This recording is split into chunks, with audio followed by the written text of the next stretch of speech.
Topic of the discussion is how to develop objective function and constraint for linear programming.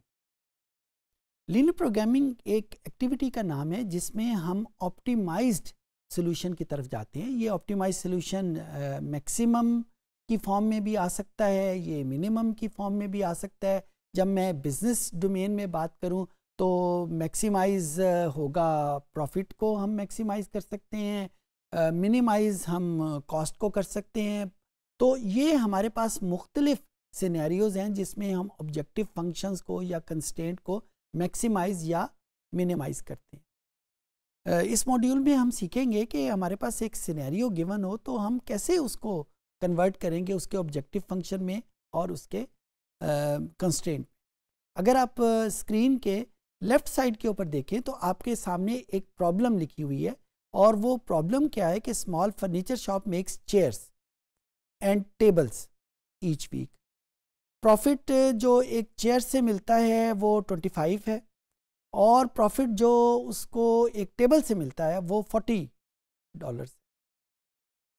और उसके बाद ये production जो है ये लिमिटेड है. ज़ाहिर है उसके पास जिस मटेरियल की मदद से वो चेयर्स एंड टेबल बनाता है वो भी लिमिटेड है.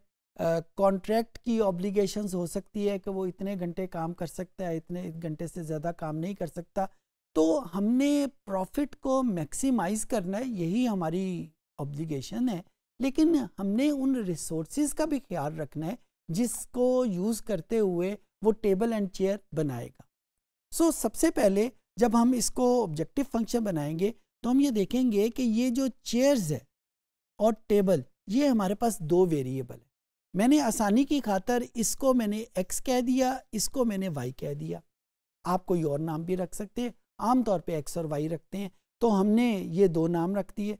अब मेरे पास इस टोटल प्रॉफिट जो है जो इस टेबल की मदद से बन सकता है वो 25 की मदद से बनेगा. यानी अगर वो सारा दिन या उन सारे रिसोर्सेज की तमाम चेयर्स बना दे तो टोटल प्रॉफिट कितना हो जाएगा. क्योंकि एक चेयर का प्रॉफिट जो है वो $25 है, तो टोटल अगर उसने x नंबर ऑफ चेयर्स बनाई हैं तो total profit out of chairs वो 25 इंटू x हो जाएगा. सिमिलरली अगर टोटल प्रॉफिट टेबल की मदद से निकाला जाए तो 40y हो जाएगा, क्योंकि 40 is the profit out of one table, y is the total number of tables. So इस तरीके से वो 40y टेबल बन जाएगा. और अगर मैं इन दोनों को मिला के कहूँ तो 25x प्लस ये मेरे पास उसका एक ऑब्जेक्टिव फंक्शन बन जाएगा कि ये इसको मैंने मैक्सिमाइज करना है. इसको मैंने आसानी की खातर z से डिनोट कर दिया और ये मेरे पास ऑब्जेक्टिव आ गया कि मैंने उसको मैक्सिमाइज करना है. तो इस तरीके से आपने देखा कि मेरे पास जो गिवन सिनेरियो है उसको यूज़ करते हुए मैंने कन्वर्ट कर दिया उसकी ऑब्जेक्टिव फंक्शन में. अगर मेरे पास यहाँ पे 2 की बजाय 3 वेरिएबल होते तो यहाँ पे 3 वेरिएबल आ जाते, 4 वेरिएबल होते 4 आ जाते.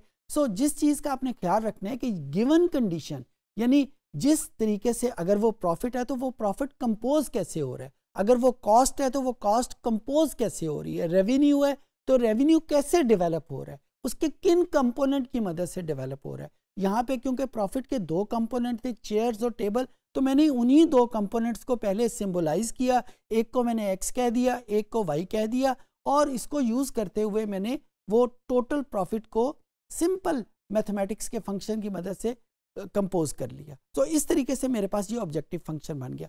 अब हम आगे चलते हैं कि वो कंडीशंस क्या हैं. ये कंडीशन मैंने आगे लिखी हुई हैं कि लेबर जो है वो हमें 800 पर वीक से आवर्स पर वीक से ज़्यादा काम नहीं करती.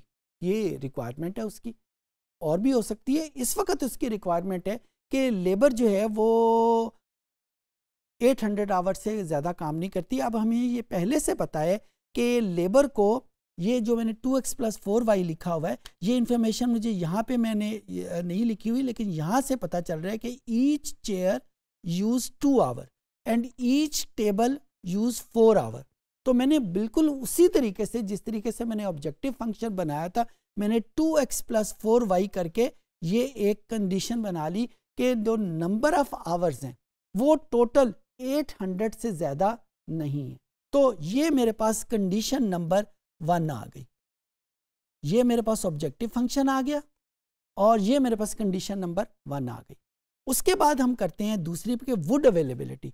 वुड अवेलेबिलिटी में मेरे पास टोटल जो वुड अवेलेबल है वो 1000 है और ईच चेयर यूज 3 बोर्ड पर फीट और ईच टेबल यूज 5 बोर्ड पर वीक। तो यहाँ पे मेरे पास इन दोनों को कंपोज करके ये मेरे पास दूसरी कंडीशन आ गई। इसी तरीके से मेरे पास स्टैंडिंग ऑर्डर ये है कि मुझे एटलीस्ट 60 टेबल लाजमी बनाने, चेयर जितनी मर्जी मैं बनाऊं, टेबल्स मुझे 60 लाजमी बनाने, ये मेरे कॉन्ट्रैक्ट में लिखा हुआ है। तो मैंने उसी एक्स और वाई को यूज़ करते हुए ये थर्ड कंडीशन कर ली। और एक कंडीशन तो गिवन है कि एक्स क्योंकि नंबर ऑफ चेयर्स को शो कर रहा है, तो क्या नंबर ऑफ चेयर माइनस में जा सकती हैं, ज़ीरो हो सकती हैं, माइनस में नहीं जा सकती। तो हमने ये कंडीशन लगा दी कि एक्स की वैल्यू 0 भी हो सकती है, 0 से ज़्यादा भी हो सकती है, y की वैल्यू 0 भी हो सकती है, 0 से ज़्यादा भी हो सकती है। तो इस तरीके से मैंने ऑब्जेक्टिव फंक्शन और वो सारी कंडीशंस बारी बारी आपके सामने लिख दी।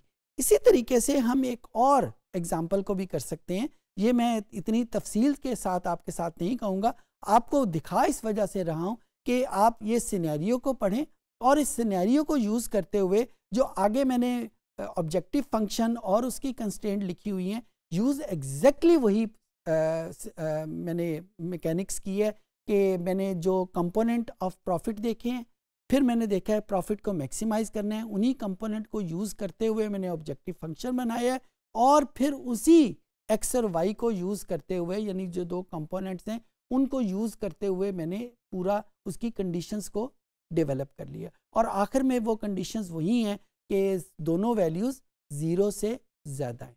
तो ये मैं जानबूझ के इसकी तफसील में नहीं जा रहा ताकि आप खुद थोड़ा सा करें, सोल्यूशन आपके सामने है और आप उसको डेवलप करें, इस सिनेरियो को कन्वर्ट करें उसके ऑब्जेक्टिव फंक्शन और कंस्ट्रेंट। सो ये जब आप काम कर लेते हैं तो आपकी पूरी सेटिंग मौजूद है कि आप किसी भी टूल को यूज़ करते हुए इस लीनियर प्रोग्रामिंग के फंक्शन को सॉल्व कर सकें। इन्हीं की मदद से हम ग्राफ बना के कोई, जिस तरह मैंने बिल्कुल इंट्रोडक्टरी लेक्चर में मैंने आपके सामने वो येलो एरिया डेवलप किया था जिसको फिजिबिलिटी एरिया कहते हैं, तो इन्हीं ऑब्जेक्टिव फंक्शंस और कंडीशंस को मिला के हम फिजिबिलिटी एरिया भी डेवलप कर सकते हैं। I hope I could make my self understood.